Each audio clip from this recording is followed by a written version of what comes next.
In कार्यक्रमांतर्गत श्री शिवछत्रपती महाविद्यालय जुन्नरच्या अध्यक्षपदी अक्षय घोडे तर उपाध्यक्षपदी शीतल तायडे यांची निवड झाली। सकाळ माध्यम समूह आयोजित इन नेतृत्व विकास कार्यक्रमांतर्गत इन निवडणूक दिनांक 12 जानेवारी 2023 रोजी श्री शिवछत्रपती महाविद्यालय जुन्नर या ठिकाणी घेण्यात आली। यावेळी अध्यक्षपदी अक्षय घोडे तर उपाध्यक्षपदी शीतल तायडे यांची महाविद्यालयाच्या वतीने उमेदवार म्हणून निवडून आलेत। महाविद्यालयाच्या वतीने विजय उमेदवार यांचा सत्कारही करण्यात आला। इनमुळे विद्यार्थ्यांना नेतृत्व करण्याची संधी मिळाली असून या संधीचे सोने नक्की करू असे मत विजय उमेदवार यांनी व्यक्त केले। यावेळी निवडणूक प्रक्रियेत महाविद्यालयातील उपप्राचार्य वाघमारे सर, अक्षय बर्गे सर, सूरज पवार, भूषण महाकाळ, सिद्धी सुकाळे यांनी निवडणुकीसाठी प्रयत्न केले व निवडणूक यशस्वीरित्या पार पडली। प्रशांत धोत्रे, विघ्नहर टाइम्स, जुन्नर।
आमचे महाविद्यालयाचे उपप्राचार्य डॉक्टर वाघमारे सर सकाळच्या माध्यमातून इन यासाठी निवडून आलेले आमच्या महाविद्यालयाचे विद्यार्थी, त्याच्यामध्ये अक्षय घोडे आहे, FYBAचा मुलगा आहे, अध्यक्ष म्हणून निवडून आलेला आहे आणि शीतल तायडे ही मुलगी किंवा उपाध्यक्ष म्हणून निवडून आलेली आहे।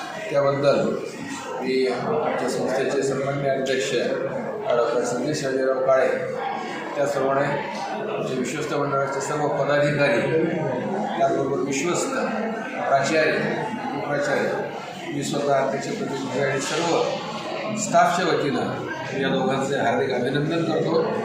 महाविद्यालयाचं नाव त्यांनी आणखी मोठं करावं, महाविद्यालयाला सन्मान मिळवून द्यावे ही अपेक्षा त्यांच्याकडून मी जर व्यक्त केली तर ती व्यर्थ ठरणार नाही असं माझं निश्चित मत आहे। परत या दोघांचं हार्दिक अभिनंदन करतो आणि थांबतो। धन्यवाद।